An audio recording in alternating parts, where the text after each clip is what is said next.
Il était une fois, dans un pays où les forêts murmuraient des secrets et où les rivières brillaient comme des fils d'argent, un homme et sa femme qui désiraient ardemment un enfant. Leur petite chaumière se dressait à la lisière d'un village, ses fenêtres donnant sur un jardin interdit, luxuriant, sauvage et entouré d'un haut mur de pierre. Ce jardin appartenait à une sorcière nommée Dame Gothel, une femme d'une puissance redoutable dont l'ombre seule pouvait faire taire les oiseaux.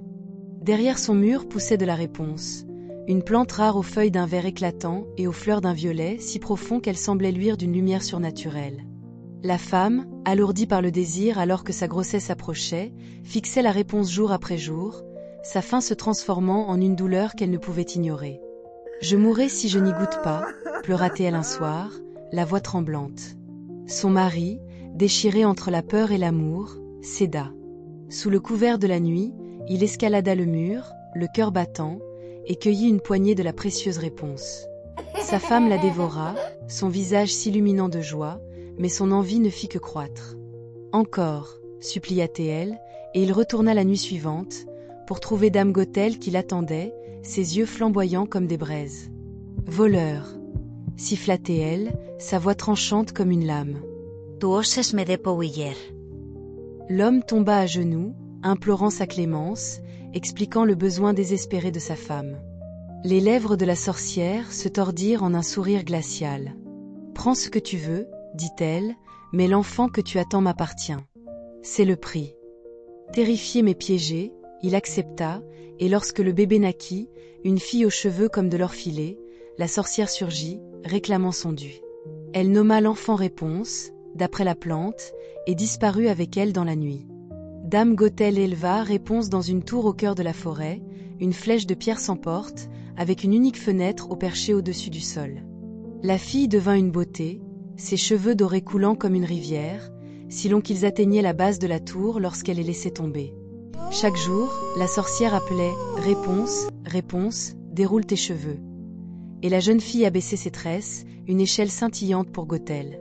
La tour était le monde de Réponse, ses murs son berceau, son silence son compagnon. Pourtant, elle chantait d'une voix si pure qu'elle traversait les arbres, une mélodie de désir qu'elle ne pouvait nommer. Les années passèrent, et un jour de printemps, un prince traversa la forêt à cheval, sa cape flottant dans la brise. Il entendit le chant de Réponse, un son si doux qui lui transperça le cœur, et le suivit jusqu'à la tour. Caché parmi les arbres, il observa Dame Gothel appeler et grimper.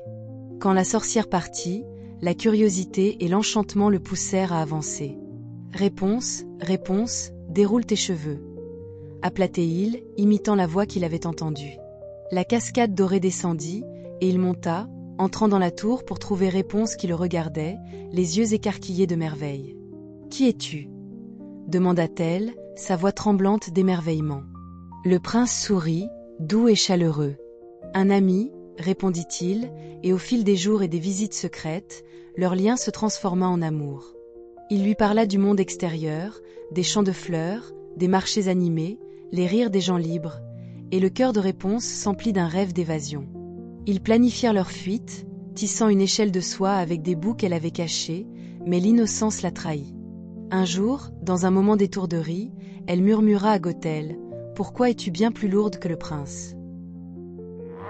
Le visage de la sorcière s'assombrit de rage. « Traîtresse » rugit-elle, saisissant les cheveux de Réponse et les tranchant avec un couteau, les mèches dorées tombant comme un soleil brisé.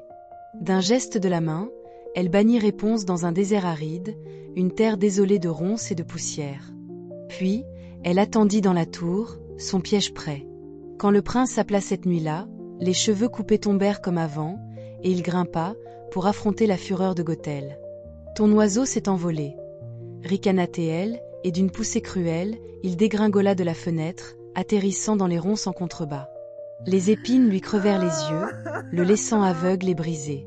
Pendant des mois, le prince erra dans les terres sauvages, les mains tendues, la voix rauque à force d'appeler le nom de Réponse. Elle aussi parcourait ce pays désolé, ses cheveux autrefois dorés désormais courts, ses jours remplis de chagrin, jusqu'à ce que le destin tisse à nouveau leur chemin. Un crépuscule, elle entendit ses pas trébuchants et courut vers lui, ses larmes coulant alors qu'elle reconnaissait sa voix. « Mon amour » murmura-t-elle, prenant son visage entre ses mains. Ses larmes éclaboussèrent ses yeux aveugles, et par un miracle d'amour ou de magie, sa vue s'éclaircit, le monde s'épanouissant à nouveau devant lui. Ensemble, ils retrouvèrent le royaume du prince, où le peuple accueillit Réponse à bras ouverts, sa beauté et sa résilience suscitant l'admiration. Le pouvoir de Dame Gothel s'amenuisa, sa tour s'effritant en ruines, son nom s'effaçant dans l'ombre. Les cheveux de Réponse repoussèrent, longs et libres, symbole de sa délivrance, et elle vécut avec le prince dans la joie, leur amour une lumière surpassant les sorts les plus noirs. La forêt murmure encore leur histoire, celle d'une fille enfermée, d'un prince audacieux, et d'un lien qui brisa les chaînes de l'enchantement. Et si vous écoutez attentivement, dit-on, vous pourriez entendre un chant léger dans le vent, une mélodie d'espoir s'élevant des ruines.